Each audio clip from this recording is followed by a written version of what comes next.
నమస్కారం కృష్ణరావు గారు. అవేర్ టాక్స్కి పునఃస్వాగతం.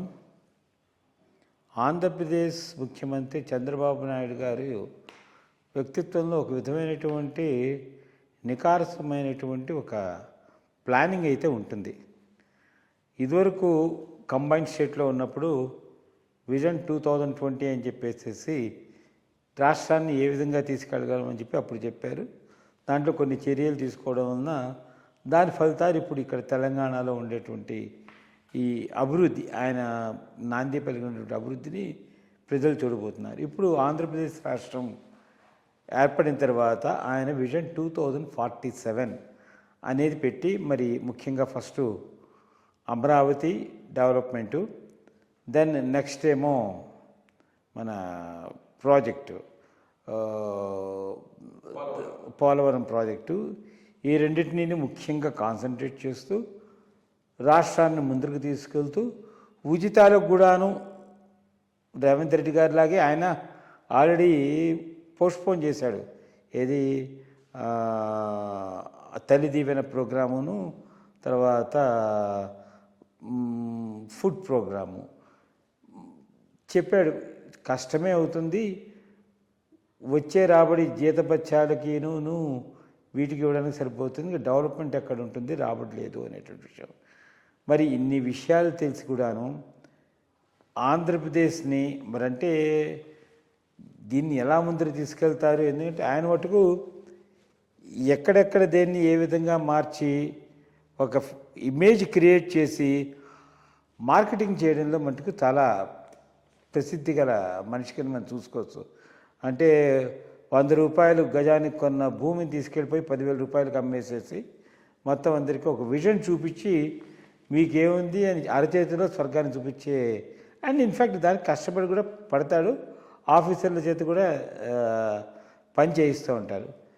ఈయన విజన్ 2047 కేంద్ర ప్రభుత్వం యొక్క సపోర్ట్ లేకుండా ముందరికి వెళ్ళగలదా? మరి ఉచితాల మీద ఆయన పెట్టిన దాని మీద ఆయన ఒక 2 అడుగులు వెనక్కి వేసి ప్రజల్ని ఆలోచన పదంలో పెట్టి ఇవి అయిన తర్వాత మొత్తం చూసుకుందాం, ఫస్ట్ సర్ప్లస్లోకి రావాలి కదా అనేటువంటి అంశాన్ని కూడా తీసుకెళ్ళగలడా? ఎందుకంటే అక్కడ రియల్ అపోజిషన్ అనేది అంటూ ఇప్పుడు ఆంధ్రప్రదేశ్లో ఏదీ లేదు. మరి అలాంటప్పుడు ఇంత మెజారిటీ వచ్చిన తర్వాత ఆయన కొంచెం కఠిన నిర్ణయాలు తీసుకుని వెళ్తే అట్లీస్ట్ అప్పులు ఊపులోంచి బయటికి రావడానికి అవకాశం ఉంటుంది. ఆ విజన్ 2047 యొక్క సేలెంట్ ఫీచర్సు, అది దాంట్లో సాధ్యాసాధ్యాల గురించి కాస్త వివరణ ఇవ్వండి.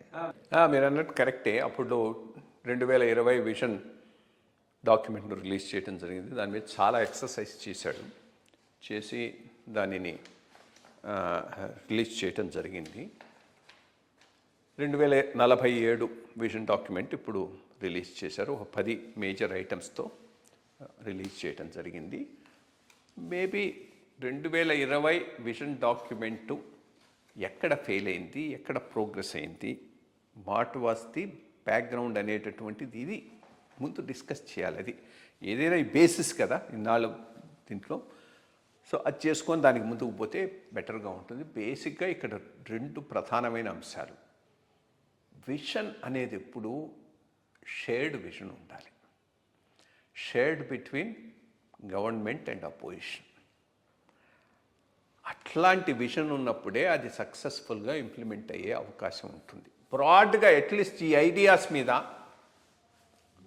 ప్రభుత్వము ప్రతిపక్షం ఇద్దరు అగ్రీ అవుతారు రాష్ట్ర డెవలప్మెంట్ కన్నప్పుడు కంటిన్యూటీ ఉంటుంది.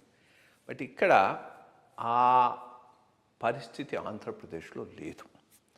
కాబట్టి మన ఎంత విజన్ డాక్యుమెంట్ను రిలీజ్ చేసి ఒక పద్ధతిగా అనుకున్నా కానీ ఈ విజన్ను అపోజిషన్ వాళ్ళు ఓనప్ చేస్తారా? చేయకపోతే రేపు వాళ్ళు పవర్లోకి వస్తే పరిస్థితి ఏంది? ఇది ఒకటి ఫస్ట్ ముందు ఇది క్రిటికల్ అనాలిసిస్ చేసుకుంటే ఇది చాలా ఇంపార్టెంట్ అనాలిసిస్. ఏ విషన్కైనా కానీ చాలా చాలా ఇంపార్టెంట్ అయిన విషయం, అదొక మోస్ట్ ఇంపార్టెంట్ థింగ్.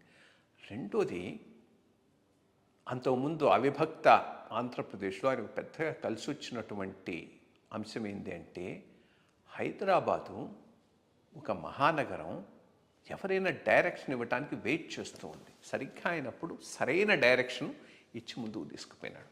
కాబట్టి ఇక్కడ స్క్రాచ్ నుంచి బిగిన్ చేయటం కాదు, ఒక లెవెల్లో ఉన్న సిటీని కొద్దిగా ముందుకు తీసుకుపోవటం. అక్కడ ఆయన స్క్రాచ్ నుంచి మొదలు పెడుతున్నాడు. అమరావతి అనేది స్క్రాచ్ నుంచి మొదలవుతున్నది.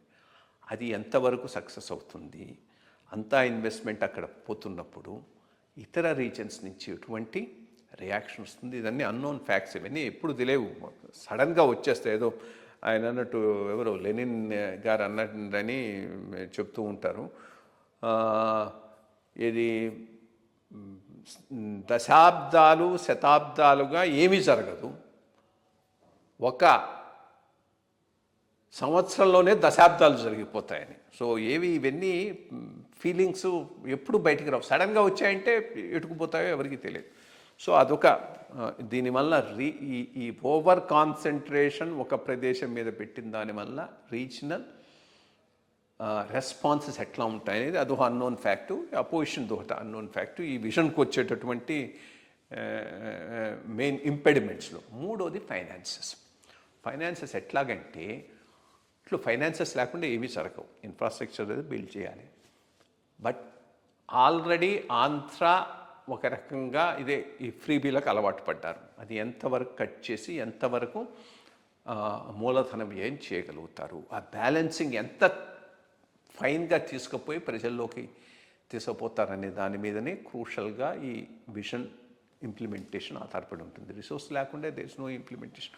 కొన్ని చేయొచ్చు, నాన్ ఫైనాన్షియల్గా చేసేవి కొన్ని ఉంటాయి, బట్ బ్రాడ్గా మాత్రం రిసోర్సెస్ అవసరం. ఎన్ని రిసోర్సెస్ సెంట్రల్ గవర్నమెంట్ ఎక్స్క్లూజివ్గా ఆంధ్రప్రదేశ్కి ఇస్తుంది. మొత్తం దేశానికి ఇచ్చే దాంట్లోనే ఇది వాళ్ళ ఎక్స్క్లూజివ్గా వచ్చేవన్నీ కూడా ఇప్పుడు అమరావతికే పోతున్నాయి, ఇంకా ఎక్కడికి రావట్లేదు.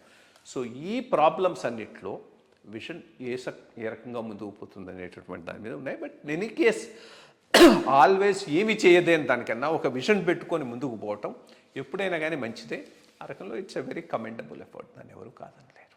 చూద్దాం అండర్ హిస్ గైడెన్స్ టెక్నికల్గాను మరి ఫైనాన్షియల్గాను స్టేట్ని ఏ విధంగా డెవలప్ చేయగలరు, ఆ విజన్ క్రియేట్ చేసి స్టేట్ని పారిశ్రామికంగా కానీ లేకపోతే మిగిలిన రకాల్లో కూడాను ఇప్పుడు హైదరాబాదుని ఒక నెర్వ్ సెంటర్ కింద చెప్పుకోవచ్చు. అట్లాగే మరి ఆంధ్రప్రదేశ్ని తీర్చిదిద్దడానికి మరి అక్కడ ప్రకృతి కూడాను ఏ విధంగా సపోర్ట్ చేస్తున్నది కూడాను చాలా ఇంపార్టెంట్. ఎందుకంటే పెద్ద కోస్టల్ ఇది ఉంది, బట్ ఈ వచ్చే తుఫాన్లు వీటికి వాటికి తట్టుకోగలిగి మరి దీన్ని ఏ విధంగా ముందర తీసుకెళ్తారనేది చూడాలి. నమస్కారం.